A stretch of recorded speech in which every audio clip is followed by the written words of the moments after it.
Tu commences comme ça continue.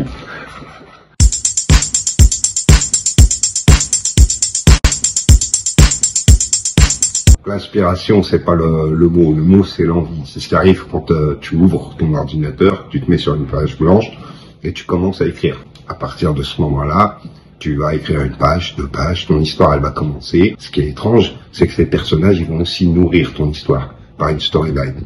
Donc le seul objectif pour moi, c'était d'épicer un petit peu le scénario. Eve et Will sont 2 jeunes personnes qui vont disparaître lors d'une randonnée. Et Eve est la fille d'un personnage un petit peu atypique qui s'appelle Armando Mendes. Et Armando Mendes va donc demander à un de ses enquêteurs spécialisés, il va le mandater pour aller rechercher sa fille avec son acolyte, Chris, toujours, et le bras droit d'Armando Mendes. Ils vont partir à la recherche de Eve et de Will. Et c'est là que les problèmes commencent. Le personnage que j'incarne a de vrais principes, de vraies valeurs, a de vraies convictions. Donc il est un peu particulier, mais c'est pas un méchant gangster. Tu joues avec moi? On aime les méchants au cinéma. Ouais. Je pense que c'est un bon exutoire. Ouais. Enragé, déterminé et revanchard.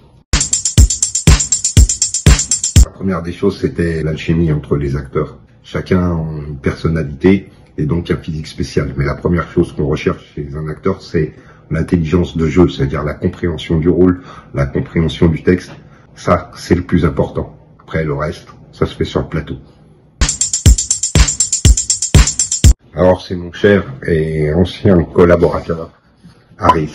Je lui donne la palme d'or. Il est très bon. Il est vraiment très bon. Il est toujours présent. Et ce qu'il est lunaire. La difficulté dans ce film, c'est que 90% du temps, on est en extérieur. On est en forêt. Il fallait créer un effet claustrophobique alors qu'on est en extérieur dans des paysages qui sont assez grands, larges. Il fallait créer cette atmosphère d'enfermement à l'intérieur d'une forêt. Et on a dû garder ça en tête tout le long du tournage. C'est la forêt. La forêt, c'est un personnage à part entière. Des moments marquants, ouais, j'en ai. Des moments de fatigue, j'en ai beaucoup. Des moments marquants, il y a... Je pense que le film en lui-même, déjà, c'est une aventure marquante. Ouais, il y en a beaucoup. Tu te dis couper, ça part en sucette totale, quoi. Je l'ai pris avec rigolade, en se disant, faut pas se prendre la tête. Le producteur qui est venu me voir en me disant, je suis très embêté, il me manque un personnage, j'ai pensé à toi. Voilà comment ça s'est passé. Il sait pas que dès le début on l'avait mis. Et je l'ai compris bien plus tard. Sur toi-même.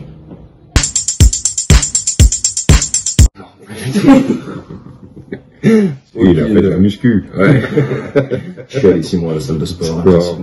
Et tu fais un régime alimentaire. 2 entraînements par semaine. 2 kebabs, ça l'a fait. Chez alimentaire. Je suis fumeur, ça va, mais il y a des fois où j'en ai marre. C'est sur le tournage, ça va. C'est plus quand je me dis dans l'avant-première, il y avait ma mère, il y avait des gens comme ça où ça m'a un peu gêné. Après sur le tournage, c'est un personnage. Après, il se cache derrière vous. Casse les couilles. C'est ce qui est demandé. Le travail que ça demande. Faut appeler un psychologue. Moi, pour moi, non, parce que je veux pas copier. En s'inspirant d'un autre, tu copies un peu. Essayer de créer ce personnage de toute pièce. De toute façon, les inspirations, moi j'ai toujours dit que c'était une somme de ce qu'on voit, que ce soit dans les films, que ce soit à la télé, que ce soit dans la réalité. On cherche pas l'originalité. L'objectif, c'est que on va souvent partir sur des des choses qui existent déjà, qui sont connues, et on va les tordre. Voisin de...